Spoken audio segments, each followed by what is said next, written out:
It's crazy, but just like that, we are halfway through 2020, and here at the midpoint of the year, we want to take a moment and kind of reflect back on all the Chromebooks that have been released and have shown up, and help you all make a purchasing decision at this point in 2020, and let you know which are the best Chromebooks for you to buy right now.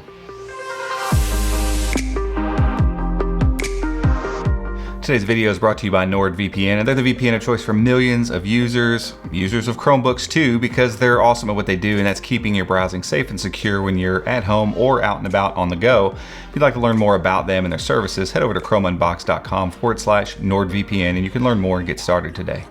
You came here for Chromebooks, and you came here to probably figure out which one in your price range is the best one for you to buy. So we're not going to spend a whole lot of time setting all this up, and we're going to get right to those devices. But I wanted to let you know how we'll go about doing this. So we have 3 price brackets. We're going to break everything up. You can call those whatever you decide to call them. Whether for us, it's kind of low end, mid range, and high range. But we're going $0 to $299 first. And then we'll move on to $300 to $649 second, kind of that mid-range section. And then we'll talk upper range, so anything that's $650 plus. Once we kind of lay out these Chromebooks, we'll pick a winner in each category that we think is the best version of a Chromebook you can get in that sector. But we want to throw out a few other ideas for you because not every Chromebook's perfect for everyone. So we're going to give you a couple honorable mentions and then tell you, hey, we think this is the best Chromebook in this price range. So let's get started. So first up in this $0 to $299 category is the Lenovo Chromebook 3. And as you'll hear throughout this section, all of these devices are actually Lenovo because they're killing it in the low-end Chromebook space. And this one is as affordable as they come. It starts at $169 brand new. It's all plastic, but it's got a good keyboard and trackpad and, not so great screen.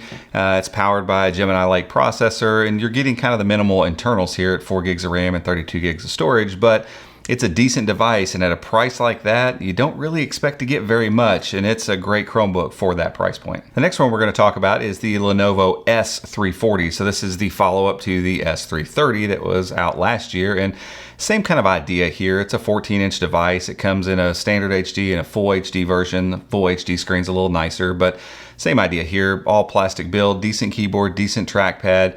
Just a little more space to work on and a little bit better build quality here from Lenovo. Following that is the Lenovo C340, and by all means, this is probably like the favorite affordable Chromebook out there right now. The benefits of this one is you get an aluminum lid on this. You have an IPS touch screen on it. Again, decent keyboard, decent trackpad, and those same kind of Gemini Lake internals. So there's nothing different there about it. You're just getting a little bit better build quality. It's a 360-degree hinge as well. So there's some extra benefits to getting the C340. But the definite winner in this category is the highly anticipated, much sought after Lenovo Chromebook Duet. And it would take us a while to list all the things that this Chromebook does that are unique, but it's detachable. It is a tablet, and it feels great as a tablet. It's nice and light. It has the keyboard in the box. It's USI stylus compatible. It's got a gorgeous screen, and sure, the internals are a little bit slow, but it runs Android apps really well, and you get 128 gigs of storage for $299, and even the base level model comes with 64 gigs of internal storage. So Lenovo has crushed it, honestly, in this whole segment, but really with the Duet, they've done something that's quite unique in building a tablet, a Chrome OS tablet, that universally people seem to really like, and it's finally becoming available, and you don't have to wait for sale prices. It's $299 out the door with 128 gigs of storage.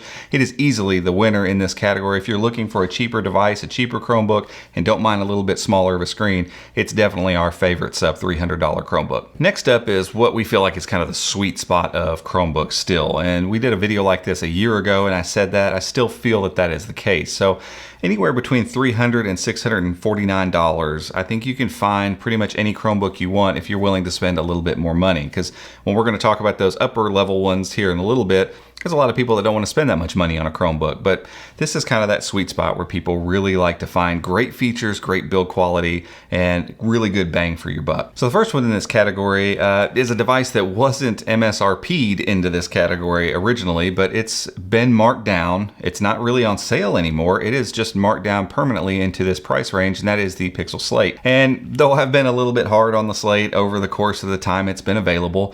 It's still a well-built premium piece of hardware. It's got fast processors. It's got a gorgeous screen. It's got awesome speakers. And, you know, a lot of times now you can find deals where the keyboard is included in that bundle. And so for, you know, $500 to $600, you can get a really nice Chromebook built by Google that does a lot of great things and is still relatively affordable. The next one is the Pixelbook Go, and I will say that this and the next two that we're going to talk about are just kind of neck and neck, and so you could easily almost put this one on top. It's at the top level of the price range here. So the entry-level model of the Pixelbook Go with the Core M3, 8 gigs of RAM, 64 gigs of storage is $649. So it's barely in this category, but it does still feel like a mid-range type Chromebook with all kinds of high-end stuff. Great speakers, fantastic backlit keyboard, quiet. It's just one of the best you'll type on. A glass trackpad, beautiful screen, firm build quality, and just a very unique aesthetic, and overall just a fantastic overall Chromebook experience from Google, and it's just easy to put on these lists. I'm glad it's at least down enough to get into this mid-range list because it's one I think most people will love. Next on the list is the recently released Lenovo Chromebook Flex 5, and this thing is just a marvel of all kinds of features for a very low price. It's $409 right now is what you can go buy this Chromebook for, and it's not on sale or anything. That's like its normal price, and we're talking Core i3, 4 gigs of RAM, 128 gigs of internal storage, 1080p display that's nice and bright and colorful, a great keyboard, it's backlit, it's got Wi-Fi 6 and Bluetooth 5 and great I/O and aluminum build quality, and it's convertible and USI stylus compatible. I mean, the list goes on and on of the features that this thing brings to the table, and for that price, I mean, it's ridiculous. It sits toe-to-toe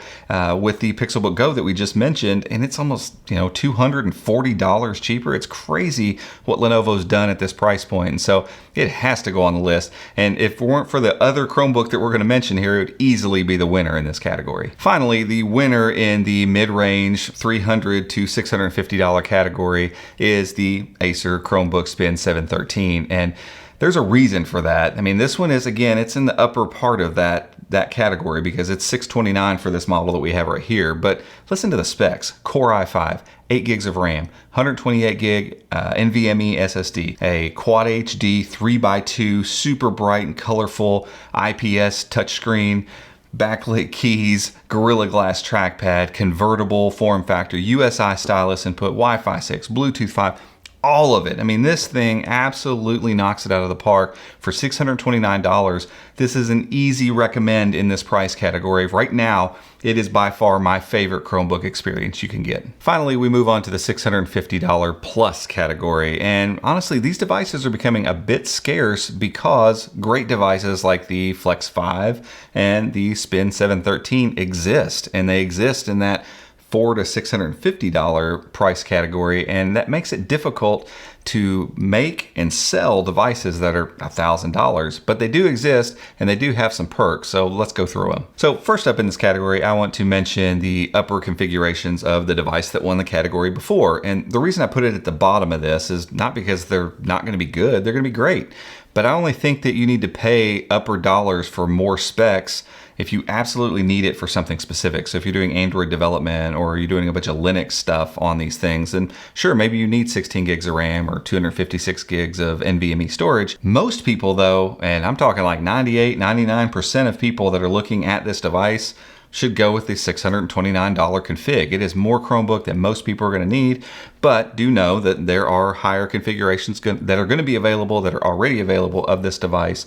They're expensive, but they're there if you need them. The same holds true for the upper models of the Pixelbook Go, and I say that because there are Core i5 versions and Core i7 versions that go anywhere from $800 to $1,400 for the Pixelbook Go, and while some people might need all of those extra specs, most people don't, and most people are going to do well with just the entry-level model, just like they would with the Spin 713. So while we would recommend that model that falls into the mid-range category, just know that these are available if you need those in that particular model. Next up in this honorable mention category is the Asus Chromebook Flip C436. And while I didn't fawn over that Chromebook when we reviewed it, it is pretty powerful and it brings a lot of cool stuff to the table. Backlit keyboard, glass trackpad, Wi-Fi 6, Bluetooth 5, USI stylus support, a 14-inch form factor, super thin bezels, a decently bright screen, convertible form factor, super thin. Like just a ton of stuff it has. And for some people, the aesthetic of it, the look of it, and maybe you like Asus as a brand, that's something you might want to go for. And the Core i3 version comes in around $800, and the Core i5 version, that I think is still yet to come out, will eventually be available for around $1,000 with enhanced storage and higher RAM.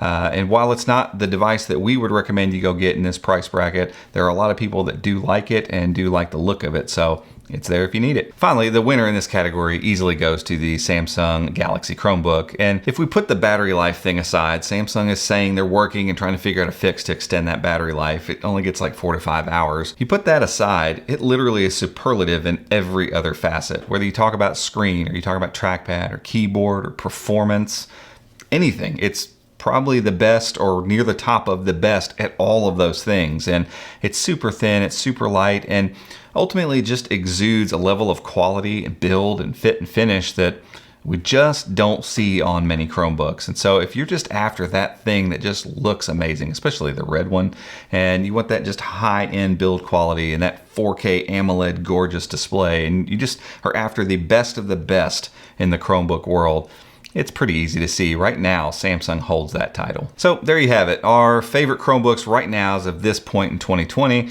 And we say so far in 2020 because by the end of this year, we're gonna see quite a few more Chromebooks come out. We know of some of them have been announced already and just aren't available yet. And we know and we're tracking some devices that we expect to just kind of show up eventually. So by the time, the holidays roll around at the end of the year, there's going to be a whole different list of these, and we'll do another one of these at that point. But for right now, if you're shopping for a Chromebook and you're trying to decide which one's the best for you, break it down into the price category and then go with the picks that we gave you. And hopefully this helps you make a purchasing decision. Hopefully it helps you decide which one's going to be the best for you. And if it did so, give us a thumbs up. Go down there and hit that subscribe button, and make sure and hit the notification bell as well to be alerted when we make future videos just like this one. You can also hit that join button to see all the cool stuff that our members get, like custom emoji and behind the scenes footage. But until next time, we'll see you.